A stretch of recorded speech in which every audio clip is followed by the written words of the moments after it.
सनातन धरोहर, हमारी संस्कृति, हमारी विरासत।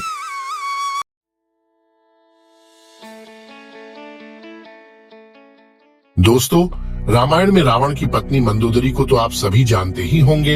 वही मंदोदरी जिसने अपने पति रावण को कई बार अनैतिक कार्यों को करने से रोका था। कहा जाता है कि रावण की पत्नी मंदोदरी एक ज्ञानी स्त्री थी।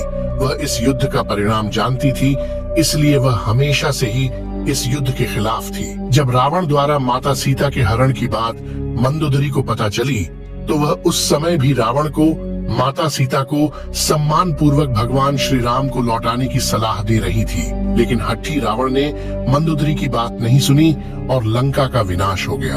राम रावण का युद्ध हुआ, जिसमें रावण मारा गया और मंदोदरी चाहकर भी उसे बचा नहीं पाई। लेकिन क्या आप यह जानते हैं कि रावण के मरने के बाद मंदोदरी का क्या हुआ? आखिर कौन थी मंदोदरी? क्या सच में रावण के मरने के बाद मंदोदरी ने विभीषण से शादी कर ली थी? इन सभी सवालों का जवाब चलिए साथ मिलकर जानते हैं, तो बने रहिए हमारे साथ अंत तक। सबसे पहले जानते हैं कौन थी मंदोदरी।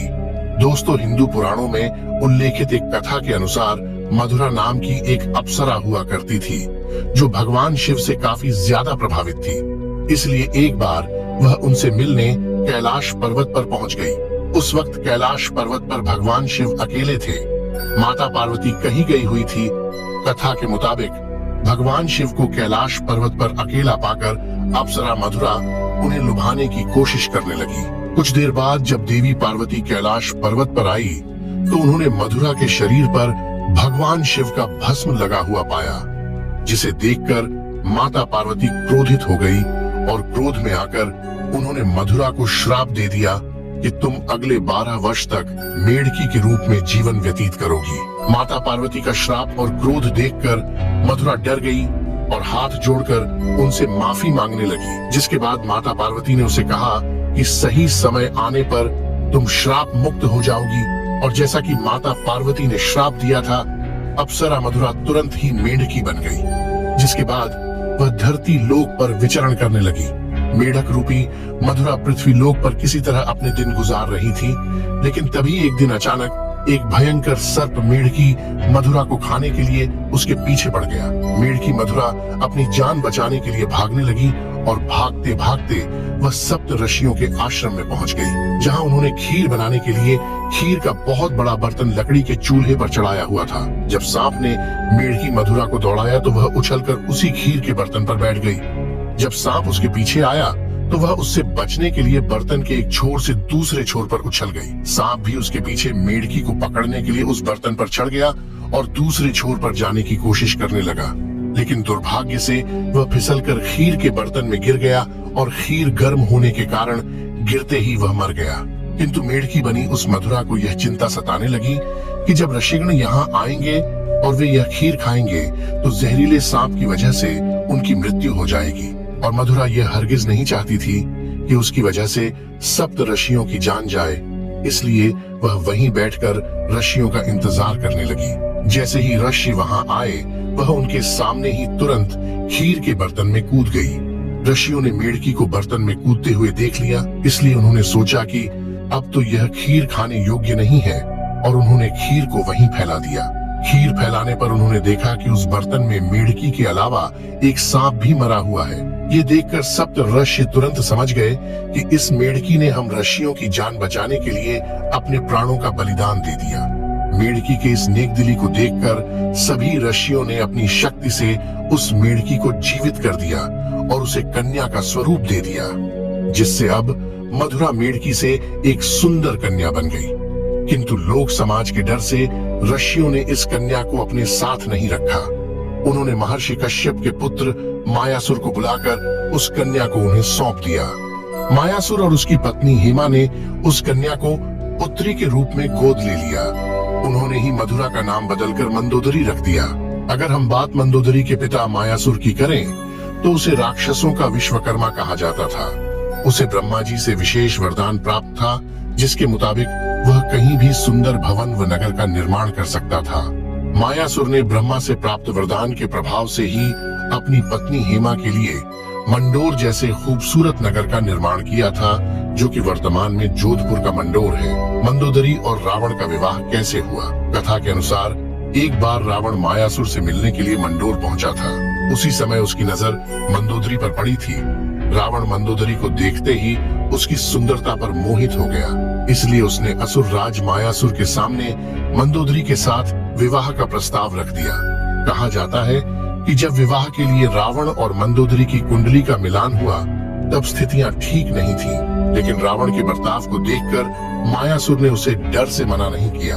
वहीं दूसरी तरफ मंदोदरी भी रावण से विवाह नहीं करना चाहती थी, लेकिन अपने पिता की बातों को टाल न सकी, जिस वजह से मंदोदरी ने रावण से विवाह के लिए हामी भर दी। कहा जाता है कि राजस्थान के जोधपुर के मंडोर में मंदोदरी और रावण का विवाह हुआ था।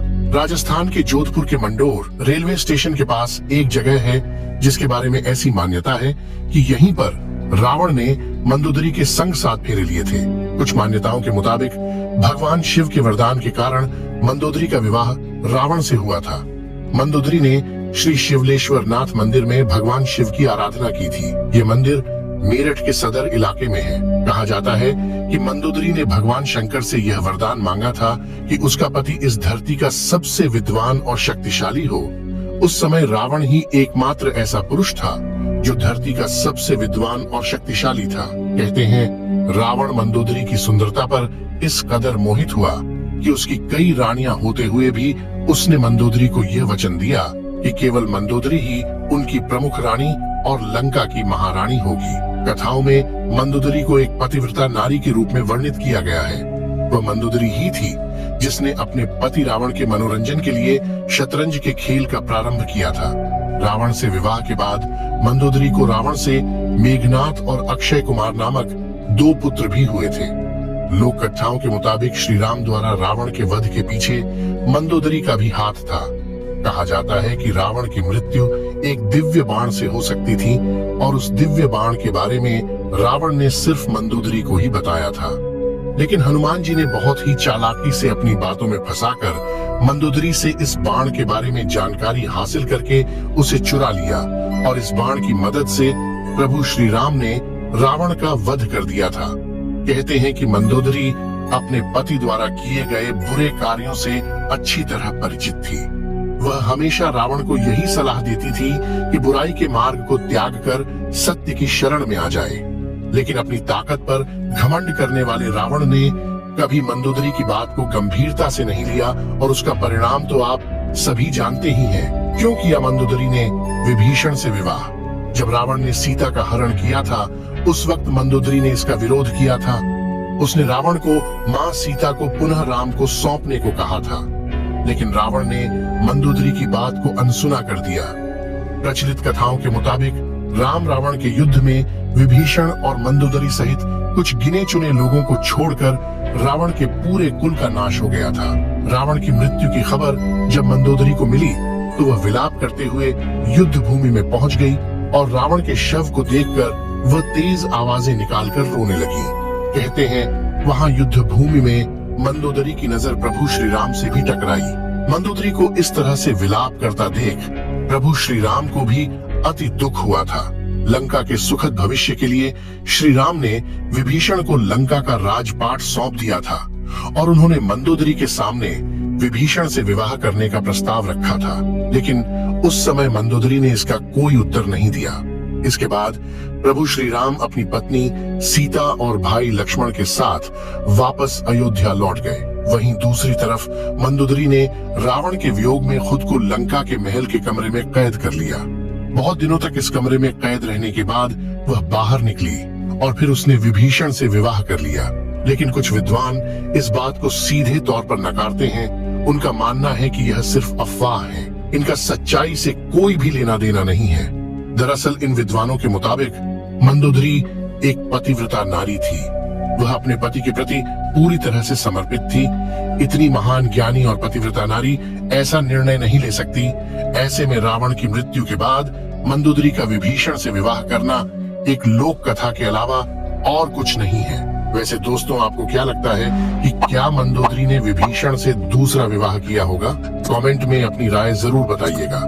मिलते हैं आपसे अगले वीडियो में, तब तक के लिए नमस्कार।